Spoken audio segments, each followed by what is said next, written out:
Hello collectors, and welcome to my review of the D-Arts Omegamon reissue. After many years of crying from the fans, no longer do we have to pay the insane aftermarket prices. But is it worth it? Let's take a look and see whether or not it's worth adding into your collection. In the sculpt and paint department, Omegamon's done beautifully. The proportions, they look absolutely great. Plenty of spikes were needed. He's definitely pointy. All over, there's this small, intricate detailing where needed, and it's done wonderfully. And the best part about that is there's no paint slop at all. The chest area and the head are both crisp and clean. There's no paint out of line. And you can even see right here on the chest the little red bead with the chrome around it.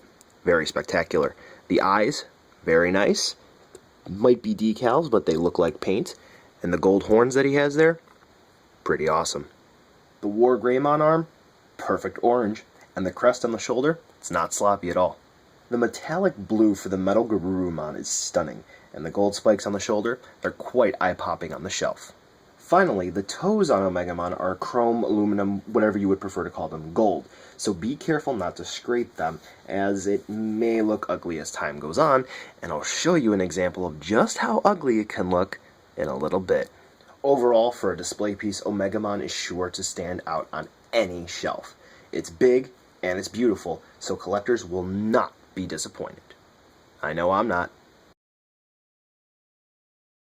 In the articulation department, Omegamon pretty much has all of the joints and engineering needed to make a super articulated action figure.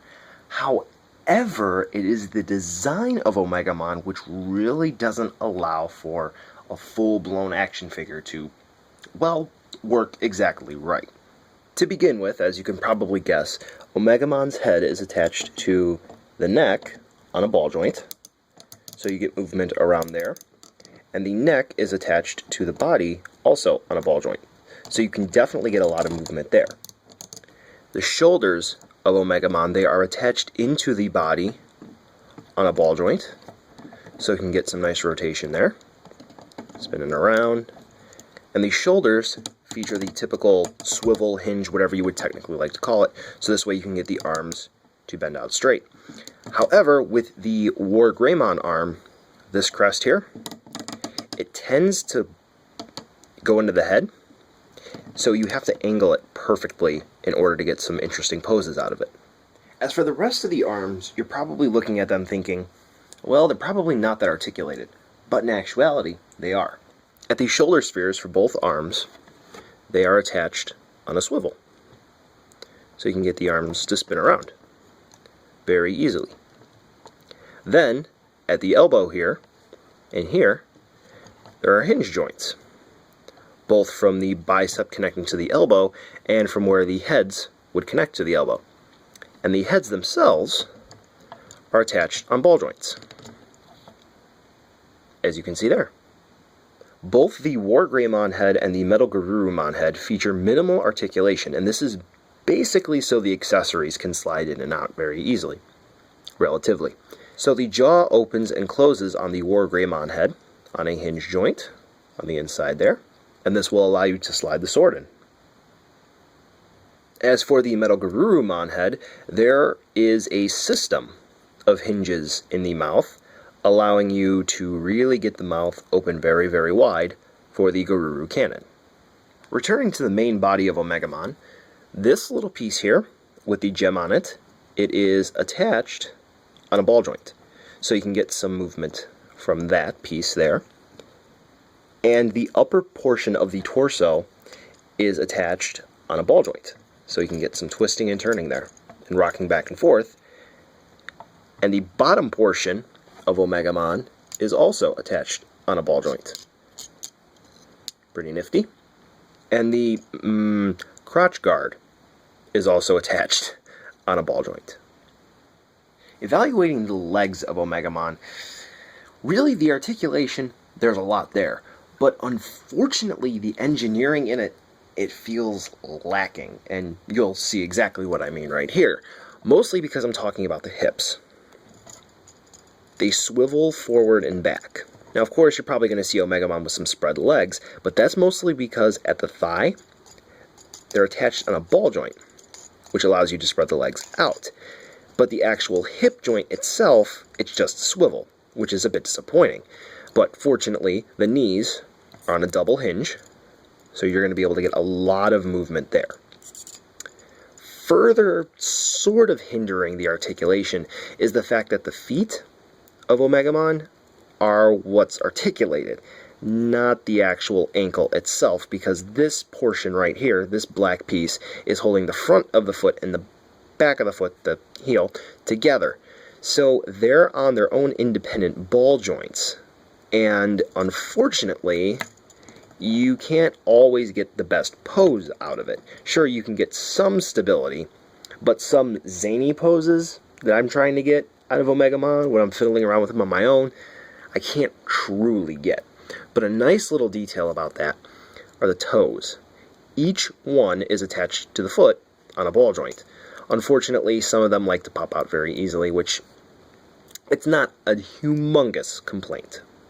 So when it's all said and done, Omegamon's articulation, yeah, it's pretty great. There are a few drawbacks, which really that's only because of the design. But once you break Omegamon in and you fiddle around with him for a little while, you should be able to get him into virtually any pose you can think of. You just have to put forth a little bit of effort. As you are probably aware, Omegamon comes with quite a few accessories, and pretty much all of them are great. However, there is a slight problem that I have noticed with the reissue.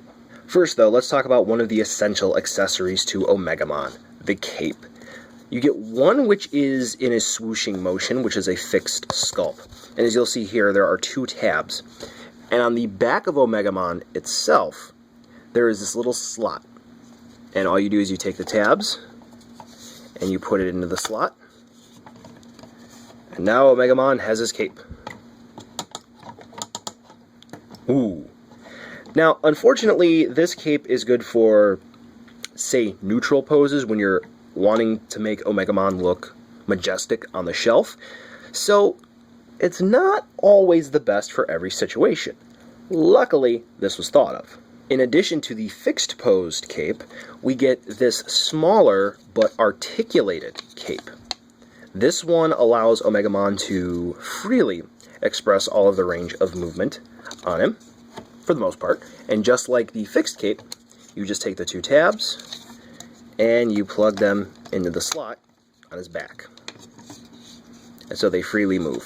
For the most part, the articulated cape doesn't really hinder the articulation, but it does tend to throw him a little bit off balance, so you're going to have to put him in some creative poses or neutral poses to get the most out of it. Next up are the weapons. First off, you get the Garuru cannon with Omegamon. So in order to attach it to the metal Garurumon head, you first have to extend the jaw quite a bit, like so. So this way you can get this tab sticking out here. And the default jaw, you just have to simply pop off this little bar here, and you get a wider replacement jaw, which attaches in the same way, like so. And remember, you are going to have to pull on the inner workings of the metal Garurumon mouth to get this tab out, because when you go to insert the actual cannon, as you can see here, it's just basically a metallic black.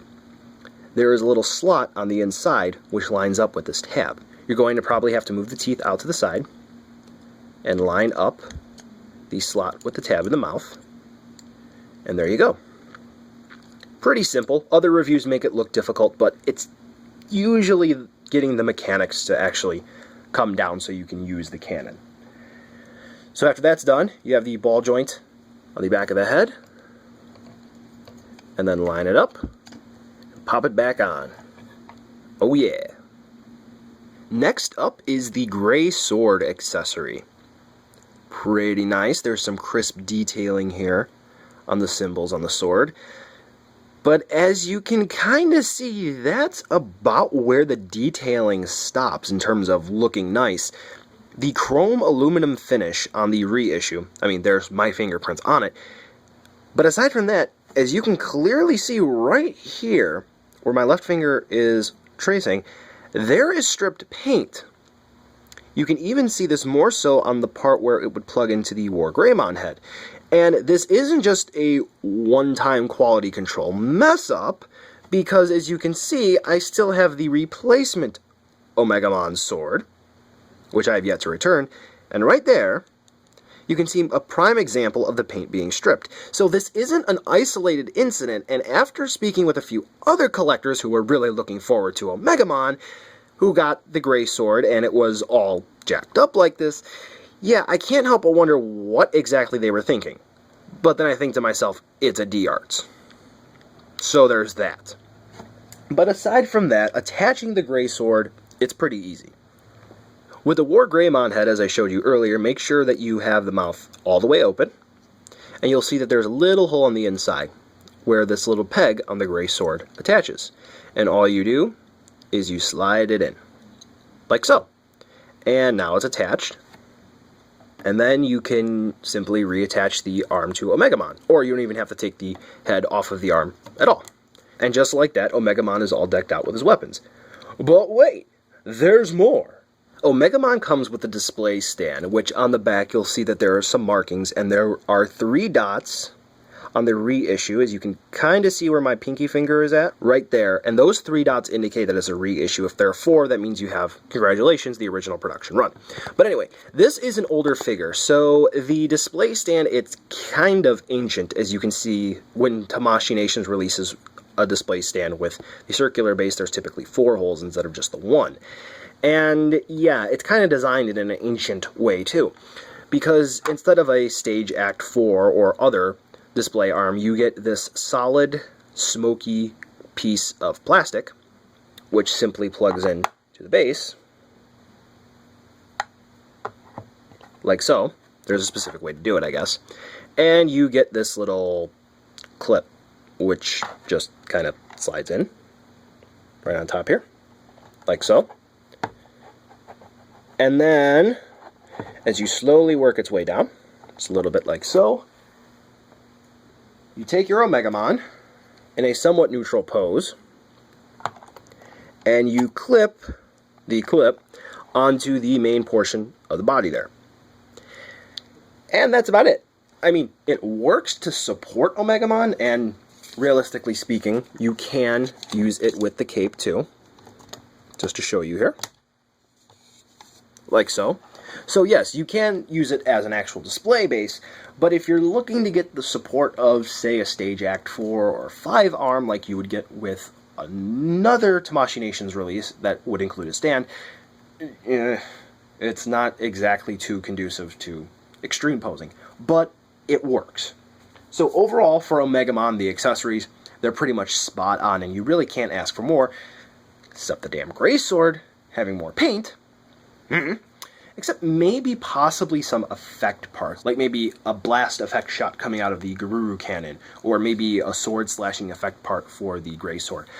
But when it's all said and done, the accessories with Omegamon, they're essential, and they're done pretty well too. Throughout this review so far, it's been made pretty obvious Omegamon is not exactly a shrimp.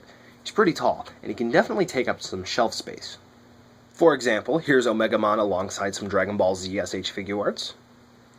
Here's Omegamon between the NECA Godzilla 2014 and the SH Monster Arts Godzilla 2011 release.